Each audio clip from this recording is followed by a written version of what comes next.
So the title and thumbnail is not clickbait, it is true. I went to Superbike Factory and I can't show you the footage because I lost all of my camera gear. And it's such a shame because I had such a good ride.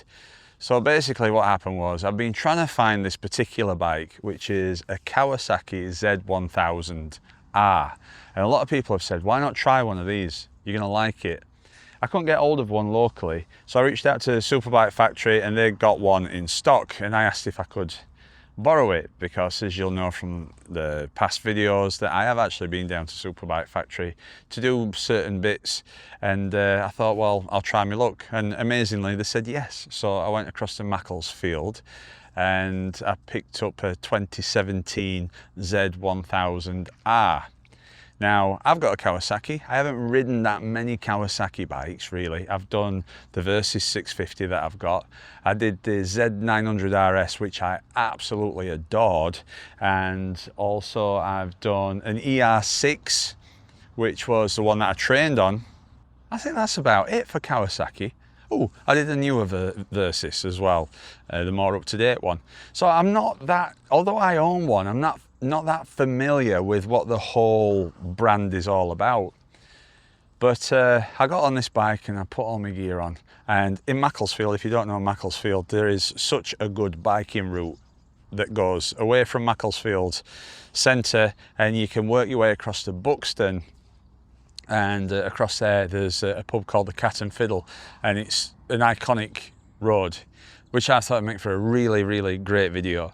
The only issue with it is that it's average speed check all the way, so it's 50 miles an hour. Now, if you've ridden it in the past, I've heard that it used to be a lot more fun than where it is now. But even at 50 mile an hour average speed check, it's still an exciting ride. If you try and hold on to your speed as you go through the twisties, it's a good test for a bike like the Z1000R. Now, I have got little bits of snippets of what happened on that day. This footage and pictures downloaded to my phone as I was doing the ride. So basically, I've got a note of what were on this particular bike. Let's have a look. And I think when you get to a bike like this, the specs start to really matter. It's a 1043cc inline 4 engine. And it does 142 horsepower and 111 Newton meters of torque. It's got all-in suspension and Brembo M50 brakes. And the reason why that's important is because this bike felt like it were in a class of its own. To me, I'm up to nearly 70 bikes, and with a bike like that, it feels to me like perfection. The engine is so smooth, and on the dash it shows you the revs, but how it works is it shows you it in LED lights, little blocks that work up. It starts at 4,000 revs. Now, to do that route from Macclesfield to Buxton at 50 mile an hour, I had all on trying to get that to light up because of the speed. You know, in whatever gear I put that bike in, it just wanted to go. Like the power on that bike, and I know I've ridden bigger bikes, and maybe it's because I did it a bit earlier on in my learning and my experience, but with this bike, it just wants to go in every single gear. And the handling of it, well, you could just wing it round the twisties and it'd just hold its line. Didn't matter how far in you went, it'd just follow that line. It was an absolutely amazing ride, and that's why I'm so gutted that I can't actually show you what it were all about and my commentary as I went through. And this is a different engine, I think, than what's on the Z900. Well, obviously this is 1000cc, and the Z900 is 900cc or thereabouts. But one thing that I say about these Kawasaki inline 4s is that they're so smooth, and I think that they're so easy to ride. And I've heard that with the Z900RS that people find it snatchy. Now, I've ridden snatchy bikes, and I don't think they are. Whether by the time I've got to it, there's been some mapping done on them, but I just thought not seeing as I'd have to be lucky, wouldn't I, to drop on that. One thing that I would say about the bike though is that the front end does feel quite light. It feels like it wants to come up, and I think if you really started to put much more throttle on than what I were doing, then you could definitely get that up. It is, after all, what the class a hooligan bike, isn't it? But I think for me personally, to have a hyper naked style bike available to me, to have it in my garage, I wonder how much I'd actually use it. Would I use it more than, you know, like an adventure bike? I think I probably would, you know. I do. I think I probably would, because a lot of the time, if I'm not traveling to and from places or doing reviews of bikes, I just want to go out and ride. And a bike like that, it's just bare bones.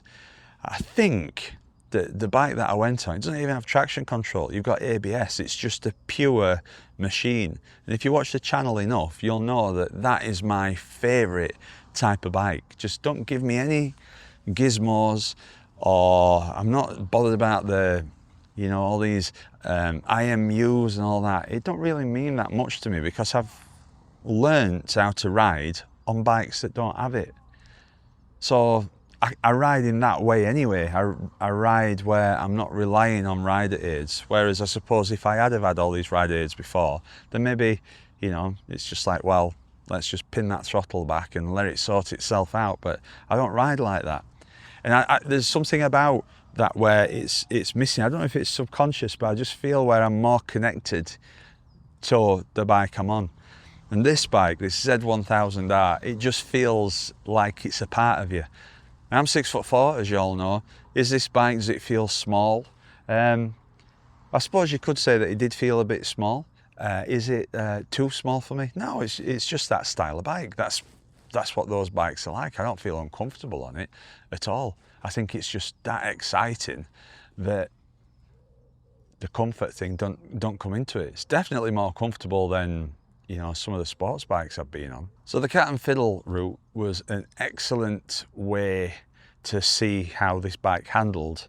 And then at the very end, there were a little bit of dual carriageway where I could pin the throttle back and just open it up, and wow, this bike just flies. It flies. It's got everything that you could possibly want in an exciting bike, I think. And it's so smooth, it sounds amazing. It's got a Krapovich exhaust on, which looked really cool. They were quite small, but the sound of it were amazing. I've got no footage of the sound, unfortunately, to show you, but when you opened it up, wow. Just amazing. Now, one bike that I want to try off the back of this now is the Z1000 SX. And my uncle's got one, and he loves it. It's like his bike that he takes. I think he's gone touring on it. And he tells me that the performance on that is pretty similar. But obviously, when you've got the SX, it's made more for sports touring. And I reckon that could be a really interesting bike, because to have that amount of performance that you've got on the 1000R in a touring bike means that you can take all your gear, get where you're going, have your panniers and everything else, and then ditch them and go out for a proper ride when you get there. Now, I think probably that's what I'm looking for in a bike. As things have progressed, I want the performance. I want to be able to practice what I've learnt, but I also want it to be practical. I want to be able to go long distance, and I want to just have a bike that I can go, you know, somebody says, do you want to come on this trip? Yeah, no bother, I've got a bike for it. Do you want to come out for a Sunday ride? Yeah, I've got a bike for it. So I'm going to try and source a Z1000 SX, and the way that things have moved on with this channel is, I find that really exciting as well. I'm now at the stage that, because I've done almost 70 bikes, trying to find bikes that I haven't done before and that excite me and that have got different things about them, well, that's a hobby in itself, and I'm just loving it. But that is all we've got for this video. I'm so sorry that I couldn't actually share the ride with you, and hopefully I'll get back on one again. However, The Z1000R is in my list of bikes from 0 to 100. It's a memorable one. It's one that I would want to get back on anytime, and there's something to me about those inline four engines that really, they feel perfect. It feels perfect. It's not like a twin or a V-twin or even like a triple cylinder engine. There's something magic and smooth and buttery and exciting and revvy about an inline four. So thanks so much for watching. I promise I'll take more care with the footage and the gear. If you watch the other channel, you'll know that it's not just the footage that went, it's our entire gear. But it's all been replaced, so hopefully it all looks a bit better now as well, because we've upgraded everything. Anyway, if you're not already subscribed, please consider subscribing as I work my way up to 100 different bikes ridden, and I'll catch you next time.